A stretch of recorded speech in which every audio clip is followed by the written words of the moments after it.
Welcome back to the Knitty Gritty Intro to Knitting video series. Today we're going to go over another foundational pattern in knitting known as the garter stitch.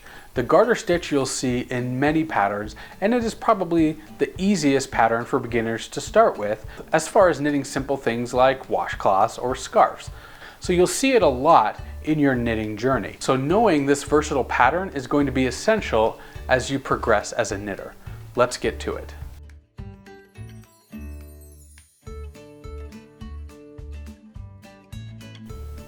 Alright, so the garter stitch pattern.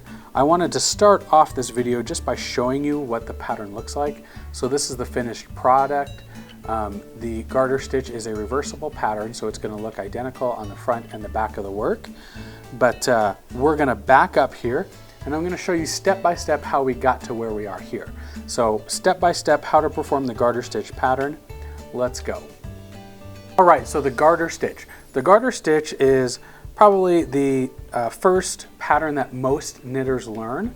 It's the first one that I teach folks because really if all you do is practice the knit stitch over and over and you knit across the row, flip the work and knit back across the other direction, eventually what you're going to end up with is the garter stitch.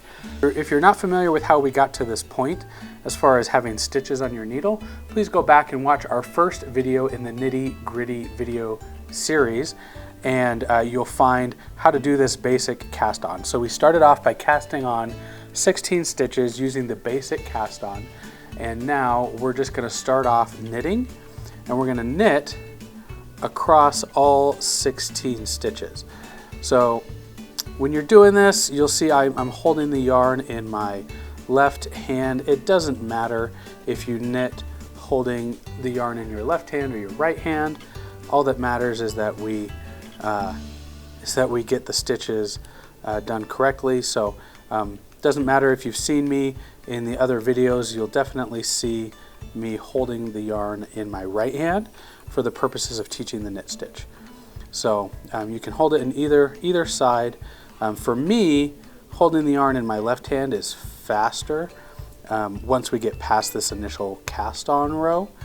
Knitting with the yarn in my left hand is much quicker. It's often referred to as the continental method of knitting, but you'll see once we get past this first row, it's much quicker for me than holding in my right hand. But again, everybody's different, so use what is most comfortable to you. So here we are wrapping up our first row. So again, all we did was knit across those 16 stitches. Okay? So we're going to turn the work here, and we're going to knit back across, doing the exact same thing. So nothing fancy, we don't change anything up. What you see here is the garter stitch pattern. We are going to knit across the entire row, flip the work, and knit back across the entire row. But what I'm going to do here is you'll start to see how this pattern develops.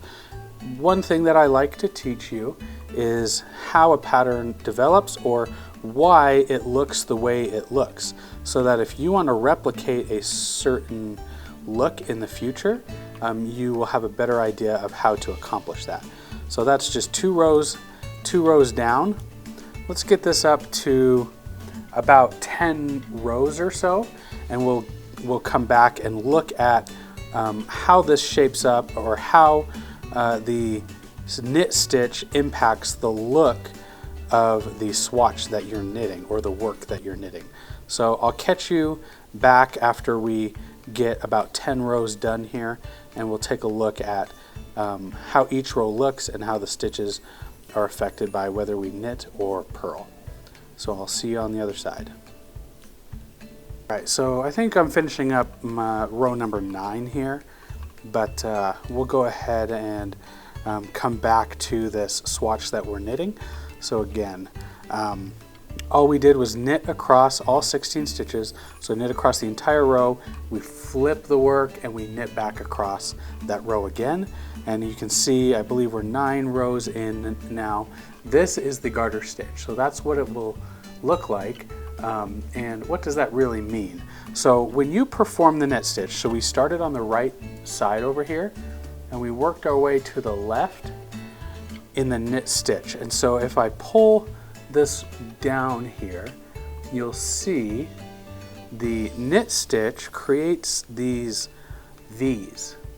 So these V's that you see here, right up against the needle, that's created by the knit stitch. So whatever, if it's a swatch, if it's a whatever it is, whatever project you're working on, when it's facing you and you're knitting from right to left, what's going to be left behind right up against the needle are these V's. If you look on the back side of my needle, what's right up against the needle are these little bumps or purls. So the back side of the knit stitch, so what appears on the back side when you're knitting, is actually a purl stitch. So knits and purls are the opposite of each other. And I'll go into that in a little more depth in the Stockinette Stitch pattern, which you can find a link to down in the description below.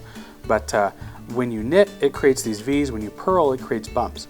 But knitting is the opposite of purling. So if you look here, we got the V's, and on the back side of those same knit stitches is those little bumps or the ridge here, which are purls. So when we perform the garter stitch, all we're doing is we're creating knits on one row, and then when we flip it, it's going to create these purls.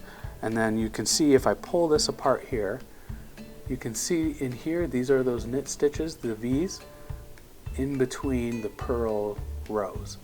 But we're not actually performing the purl stitch at all. Like I said, all we're doing is performing the knit stitch. So when we knit across, the front side